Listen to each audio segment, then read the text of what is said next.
Bonjour ou bonsoir et bienvenue sur un nouvel épisode de la Pause Podcast. On se retrouve aujourd'hui pour explorer un objet du quotidien qui, bien que souvent négligé, a une histoire fascinante. Le coupe-papier. Prenons un instant pour imaginer le son doux d'un couteau tranchant délicatement le papier. Ce geste si simple a traversé les époques et les cultures. Le coupe-papier que nous avons tous vu sur les bureaux ou même chez des amis n'est pas seulement un accessoire mais aussi le témoin d'une époque où la correspondance manuscrite était reine. L'histoire du coupe-papier remonte au XIXe siècle, bien qu'on puisse retracer des pays comme la Chine qui utilisaient des outils similaires pour ouvrir des rouleaux de papier.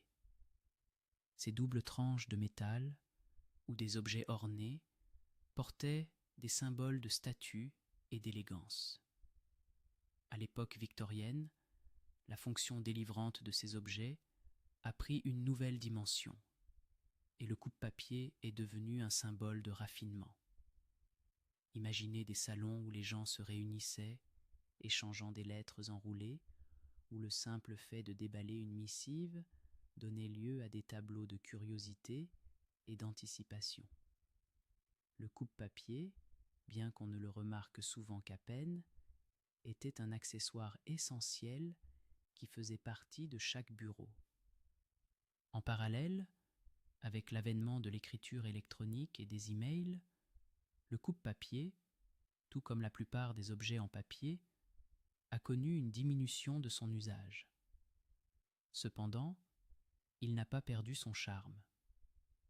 Au contraire, il est redevenu prisé dans les choix de cadeaux, raffinés, et se décline dans des formes artistiques qui rendent hommage à son histoire.